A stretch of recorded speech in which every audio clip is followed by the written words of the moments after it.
दोस्तों देख सकते हैं ये एक 12 वाट की मोटर है। इस मोटर से हमने एक अच्छा सा कटर बनाना है। वो कटर किस प्रकार से बनाते हैं तो देख सकते हैं। आज हम आपको इस वीडियो के अंदर अच्छा सा कटर बनाएंगे और कटर बनाने के लिए इनके लिए अच्छी सी शाफ्ट बनाएंगे। पहले तो शाफ्ट किस प्रकार से बनाते हैं दोस्तों देख सकते हैं। ये एक अच्छी सी प्लेट है, ये कटर का काम करती हैं, जैसे किसी भी पीवीसी पाइप को मक्खन की तरह आसानी से काट देती हैं।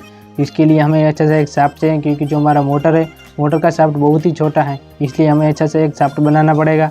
शाफ्ट बनाने के लिए हम एक जुगाड़ लेके आए हैं। शाफ्ट किस प्रकार से बनाते हैं दोस्तों देख सकते हैं। हमारे पास ये जुगाड़ है, जो आपको अच्छे से ये ट्यूब वाल होते हैं, जो अपने घरों में शायद आपको मिल जाते हैं, और ये नहीं मिले तो आपको ये दुकान गैरेज वगैरह होती हैं, वहीं से आप इसे परचेस कर सकते हैं। ये मात्र आपको 10 रुपये के अंदर आपको 2, 3, 4 मिल जाते हैं। तो इनसे हम किस प्रकार से ट्यूब वाल से अच्छा सा एक 5 mm का शाफ्ट बनाएंगे, जिससे हम अच्छे से ग्राइंडर को, जो कटर होता है, उसको लगाकर किसी भी पीवीसी पाइप वगैरह को काट सकते हैं। तो ये वाला देख सकते हैं हमने कुछ इस प्रकार का लिया है, जो ट्यूब वाल होता है उसका ही, और इसके ऊपर कुछ इस प्रकार नट बोल्ट और 2 हमें चाहिए वाइसर। तो कुछ इस प्रकार चलो हमें बनाते हैं और देखते हैं। वीडियो को लास्ट टाइम तक बने रहिए, और वीडियो अच्छा लगे तो वीडियो को लाइक करके चैनल को सब्सक्राइब कर देना।